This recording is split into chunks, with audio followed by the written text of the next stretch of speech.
नमस्कार, मैं हूं आपके साथ उमापाल और आप देख रहे हैं स्टार न्यूज प्लस। आइए हम रुक करते हैं आज की कुछ खास खबरों पर। तब तक आप बने रहिए मेरे साथ स्टार न्यूज प्लस पर। धन्यवाद। चैनल को लाइक और सब्सक्राइब करना ना भूलें। देखते रहिए star news plus.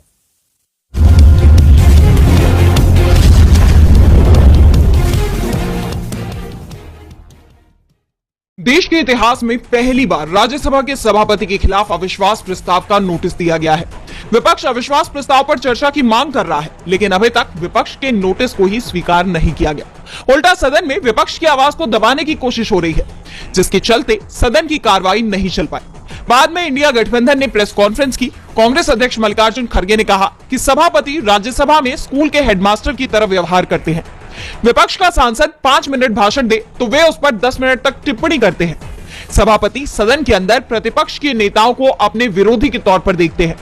Senior junior कोई भी हो, विपक्षी नेताओं पर आपत्तिजनक टिप्पणी कर अपमानित करते हैं। उनके व्यवहार के कारण हम अविश्वास प्रस्ताव लाने के लिए मजबूर हुए हैं। खड़गे ने कहा कि आमतौर पर तो विपक्ष चेयर से प्रोटेक्शन मांगता है, लेकिन धनखड़ कभी सरकार की शान में कसीदे पढ़ने लगते हैं, कभी खुद को राष्ट्रीय स्वयंसेवक संघ का एकलव्य बताते हैं। ऐसे में विपक्ष की कौन सुनेगा। दूसरी तरफ विपक्ष के नेता राहुल गांधी लोकसभा अध्यक्ष ओम बिरला से मिले और उन्होंने बीजेपी सांसद निशिकांत दुबे की अपमानजनक टिप्पणियों को सदन की कार्रवाई से निकालने को कहा। राहुल ने कहा कि निशिकांत के आरोप निंदनीय है। इसके साथ ही उन्होंने कहा कि विपक्ष चाहता है कि सदन चले। हम चाहते हैं कि 13 दिसंबर को संविधान पर चर्चा हो, जो पहले से तय था। मोदी सरकार अदानी पर घिरी हुई है और वो इस पर बात नहीं करना चाहती, इसलिए मुद्दे से भटका रही है और सदन की कार्रवाई नहीं चलने दे रही है। राहुल ने यह भी साफ कर दिया कि विपक्ष अदानी के मुद्दे को नहीं छोड़ेगा। साफ है, विपक्ष सदन चलाना चाहता है, लेकिन सरकार विपक्ष के मुद्दों को दबाने के लिए सदन से दूर भागती दिख रही है। सभापति के खिलाफ लाए गए अविश्वास प्रस्ताव को भी लटकाने की कोशिश हो रही है, लेकिन इंडिया गठबंधन ने साफ कर दिया है कि अगर इस सत्र में उनके प्रस्ताव को स्वीकार नहीं किया गया तो विपक्ष अविश्वास प्रस्ताव को। महाराष्ट्र विधानसभा चुनाव के नतीजों को लेकर मचा घमासान अब सुप्रीम कोर्ट पहुंचता दिखाई दे रहा है। इंडिया गठबंधन की तरफ से चुनाव नतीजों को सुप्रीम कोर्ट में चुनौती देने का फैसला किया गया है। शुक्रवार को एक याचिका कोर्ट में दाखिल की जाएगी, जिसमें चुनाव धांधली और ईवीएम को लेकर शिकायत की जाएगी।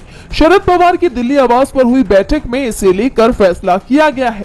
बैठक में दिल्ली के पूर्व सीएम अरविंद केजरीवाल, कांग्रेस सांसद अभिषेक मनु सिंघवी भी मौजूद थे। बैठक में केजरीवाल ने बताया कि हरियाणा और महाराष्ट्र की तरह दिल्ली में भी वोटिंग लिस्ट में हेराफेरी की जा रही है। शरद पवार गुट के नेता प्रशांत जगताप ने कहा कि महाराष्ट्र में बीजेपी को चुनाव जिताने के लिए चुनाव आयोग ने धांधली कराई है। मतदान से 3 दिन पहले तक वोटिंग लिस्ट में बदलाव किए गए। कई मतदाता जो एमवीए समर्थक थे, उनके नाम काट दिए गए और फर्जी नाम जोड़ दिए गए। सोलापुर जिले की मालसिरस सीट से शरद गुट से चुनाव जीतने में कामयाब हुए उत्तम राव जांगड़ ने कहा कि मैं चुनाव जरूर जीत गया, लेकिन ईवीएम पर कोई भरोसा नहीं है। कई ऐसे बूथ जहां बीजेपी का वोट भी नहीं था, वहां भी बीजेपी जीती है। इस सीट में जांगड़ का गांव मरकरवाड़ी भी आता है, जहां से बीजेपी उम्मीदवार चुनाव जीत गया था और इसे लेकर जमकर बवाल भी मचा था। इसके बाद ही इंडिया गठबंधन में ईवीएम के मुद्दे को सुप्रीम कोर्ट ले जाने पर चर्चा शुरू हो गई थी और अब यह मामला सुप्रीम कोर्ट में आ रहा है।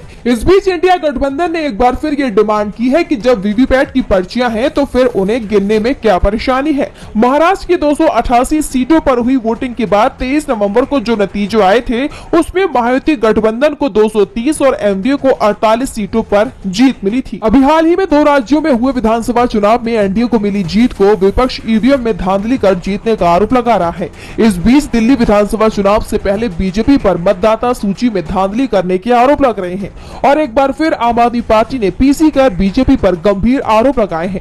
आपके वरिष्ठ नेता मनीष सिसोदिया ने दावा किया कि दिल्ली के 7 विधानसभा क्षेत्रों में बीजेपी ने मतदाताओं के वोट कटवाने के लिए चुनाव आयोग पर दबाव डाला है। इसके सबूत हमारे पास हैं।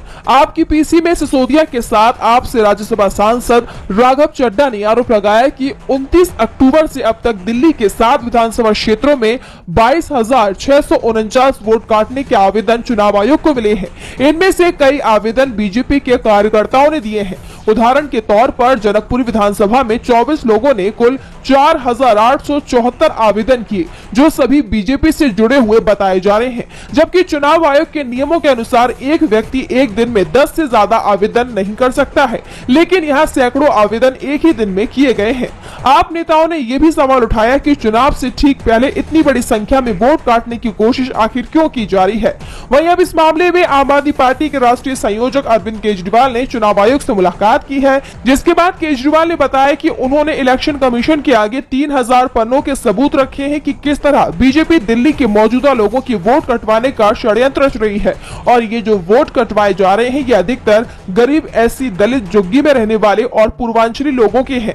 ऐसे में अब देखना होगा कि आपकी इन शिकायतों पर चुनाव आयोग आखिर क्या कार्रवाई करता है। और कांग्रेस सांसद राहुल गांधी ने मोदी सरकार पर पब्लिक सेक्टर बैंकों के दुरुपयोग का गंभीर आरोप लगाया है। उन्होंने कहा कि ये बैंक आम जनता को किफायती लोन प्रदान करने के लिए बनाए गए थे, लेकिन अब इन्हें अमीर और ताकतवर कॉर्पोरेट्स के लिए एक निजी वित्तीय साधन बना दिया गया है। राहुल गांधी ने अखिल भारतीय बैंकिंग अधिकारी परिसंघ के एक प्रतिनिधिमंडल से मुलाकात के बाद बैंकों की मौजूदा स्थिति पर ये चिंताएं जताई। I just met the All India Banking Officers Association. They've raised multiple points, basically telling me how the very nature of the public sector banking system is being changed. These are serious issues that we want to raise in Parliament, but I don't think the government wants Parliament to run. So they are distracting people, you know.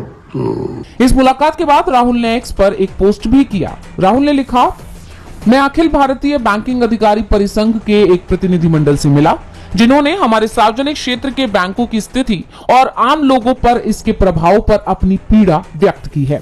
सार्वजनिक क्षेत्र के बैंकों को लोगों की तुलना में लाभ को प्राथमिकता देने के लिए मजबूर किया जा रहा है और इस प्रकार वे जनता को प्रभावी ढंग से सेवा देने में असमर्थ हैं। कर्मचारियों की कमी, उनके समान अवसर के बिना अप्राप्य लक्ष्यों तक पहुंचने की उम्मीद की जाती है। महिला कर्मचारियों को बराबर का दर्जा नहीं दिया जाता है। अवसर या उन्नति और असंतुष्ट जनता का खामियाजा भुगतने को मजबूर मोदी सरकार को अपने धोखेबाज दोस्तों के लिए धन के असीमित स्रोत के रूप में पब्लिक सेक्टर बैंकों का इस्तेमाल बंद करना चाहिए। सार्वजनिक क्षेत्र के बैंक में वर्ष के अंत में सरकार को लाभांश चेक देने के अलावा और भी बहुत कुछ होता है। राहुल ने आगे बताया कि पब्लिक सेक्टर के बैंकों को फायदा कमाने के दबाव में डाल दिया गया है, जिससे वो आम लोगों की सेवा करने में असमर्थ हो गए हैं। राहुल गांधी ने सार्वजनिक क्षेत्रों के बैंकों की जनता की जीवन रेखा बताते हुए कहा कि मोदी सरकार इनका अपने दोस्तों को फायदा पहुंचाने के लिए इस्तेमाल कर रही है। राहुल ने सरकार से बैंकों के इस दुरुपयोग को तुरंत रोकने की मांग की है। तो अब राहुल गांधी की इस मांग पर केंद्र सरकार का क्या रुख रहता है, ये देखने वाली बात होगी। 1991 के प्लेसेस ऑफ वर्शिप एक्ट को लेकर दाखिल याचिका पर 12 दिसंबर को सुप्रीम कोर्ट में अहम सुनवाई होनी है।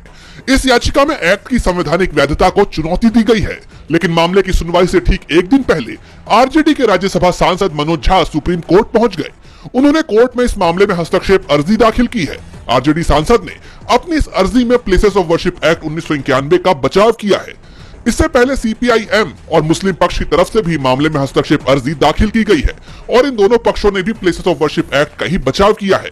इस तरह कुल 6 याचिकाएं और 5 हस्तक्षेप आवेदन अब तक प्लेसेस ऑफ वर्शिप एक्ट को लेकर सुप्रीम कोर्ट में दाखिल हो चुके हैं, जिस पर chief justice Sanjeev Khanna, justice Sanjay Kumar और जस्टिस केवी विश्वनाथन की बेंच सुनवाई करेगी। आपको बता दें कि यह कानून 15 अगस्त 1947 को कट ऑफ डेट मानते हुए किसी भी पूजा स्थल के स्वरूप के साथ छेड़छाड़ करने पर रोक लगाता है, लेकिन अयोध्या विवाद को इस कानून से अलग रखा गया था, क्योंकि जब यह कानून अमल में आया तब यह विवाद पहले से ही कोर्ट में विचाराधीन था और अब तक ये केस खत्म भी हो चुका है। लेकिन इस तरह के विवाद खत्म नहीं हो रहे हैं। हाल ही में उत्तर प्रदेश के संभल में हिंसा देखी गई। जौनपुर के अट्टाला में जामा मस्जिद के नीचे नीलकंठ मंदिर का दावा किया गया है। वाराणसी के ज्ञानवापी मस्जिद को लेकर सुनवाई पहले से ही चल रही है। दिल्ली के जामा मस्जिद को लेकर भी सवाल उठाए गए हैं। यानी देखा जाए तो इस तरह की घटनाएं लगातार सामने आ रही हैं और इस बीच अब वर्शिप एक्ट को भी चुनौती दे दी गई है। ऐसे में अब सुप्रीम कोर्ट का इस पर क्या फैसला आता है, ये देखने वाली बात। पंजाब के शंभू बॉर्डर पर पिछले 10 महीनों से प्रदर्शन कर रहे किसानों ने एक बार फिर दिल्ली कूच का ऐलान किया है। किसान 14 दिसंबर को एक बार फिर दिल्ली में कूच करेंगे। इस बीच किसानों का आरोप है कि उनके आंदोलन से घबराई मोदी सरकार अब उनके सोशल मीडिया अकाउंट पर पाबंदी लगा रही है। किसान नेता तेजवीर सिंह ने कहा कि वे अपने फेसबुक पेज पर पोस्ट डाल रहे हैं, लेकिन वो अपलोड नहीं हो पा रही है। तब उन्हें पता लगा कि फेसबुक पेज बंद हो गया है। इसके साथ भारतीय किसान यूनियन शहीद भगत सिंह का पेज बंद हुआ है। किसानों का कहना है कि केंद्र सरकार ये सब करवा रही है क्योंकि इससे एक दिन पहले ही हमने लोगों से कहा था कि वह किसानों के समर्थन में सोशल मीडिया पर पोस्ट शेयर करें। इसी के साथ किसानों के पंडाल से करीब 500 मीटर की दूरी पर पुल पर बनाए गए शेड को हरियाणा पुलिस मजबूत कर रही है। छत के ऊपर लोहे के एंगल लगाए गए हैं ताकि कोई ऊपर न चढ़ पाए, क्योंकि इसी जगह से 8 दिसंबर को पुलिस ने किसानों पर आंसू गैस के गोले छोड़े थे। बता दें कि पिछले 10 महीने से किसान अपनी कई मांगों को लेकर हरियाणा पंजाब के शंभू बॉर्डर पर डटे हुए हैं, लेकिन इसके बाद भी केंद्र सरकार उनकी मांगों को पूरा नहीं कर रही है, जिस पर विपक्ष लगातार हमलावर है। बांग्लादेश के बीच का तनाव और बढ़ता दिखाई दे रहा है। बांग्लादेश में भारत के खिलाफ प्रदर्शन तेज हो गए हैं। अब पूर्व प्रधानमंत्री खालेदा जिया की party Bangladesh nationalist party BNP ने भारत के त्रिपुरा बॉर्डर तक लॉन्ग मार्च निकाला है। त्रिपुरा चली अभियान नाम से निकाले गए इस लॉन्ग मार्च की शुरुआत 11 दिसंबर को सुबह 9 बजे ढाका के नया पलटन से की गई।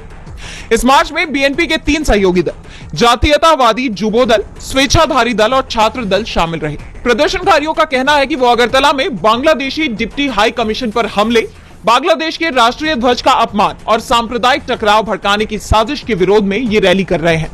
हालात को देखते हुए भारत भी अलर्ट मोड पर है। सीमा पर सुरक्षा व्यवस्था कड़ी कर दी गई है। लोकल मीडिया रिपोर्ट्स के मुताबिक प्रदर्शन के दौरान बीएनपी लीडर रुहुल कबीर रिजवी ने कहा कि भारत नहीं चाहता है कि भूटान, नेपाल, बांग्लादेश, मालदीव और श्रीलंका के लोग अपने घरेलू मामले खुद संभालें। हमें दिल्ली की बात क्यों माननी चाहिए? दिल्ली के नेता अब तक बांग्लादेशी लोगों की बहादुरी और हिम्मत पहचान नहीं पाए हैं। दरअसल हाल ही में भारत के विदेश सचिव विक्रम मिस्री बांग्लादेश के दौरे पर गए थे। इस दौरान उन्होंने वहां अल्पसंख्यकों पर हो रहे हमलों का मुद्दा उठाया और साथ ही भारत की चिंताएं भी जाहिर की। उनके इस दौरे के बाद से बांग्लादेश में भारत विरोधी बयान तेज हो गए हैं और अब बीएनपी का ये प्रदर्शन सामने आया है। इस बीच अमेरिका ने भारत और बांग्लादेश से अपने मतभेदों को शांतिपूर्ण तरीके से सुलझाने की मांग की है। अमेरिका के विदेश मंत्रालय के प्रवक्ता मैथ्यू मिलर ने कहा कि हम चाहते हैं कि भारत और बांग्लादेश आपसी विवाद को बातचीत के जरिए शांतिपूर्ण तरीके से सुलझाए, लेकिन मौजूदा हालात में दोनों देशों के बीच के रिश्ते और खराब होने के आसार नजर आ रहे हैं।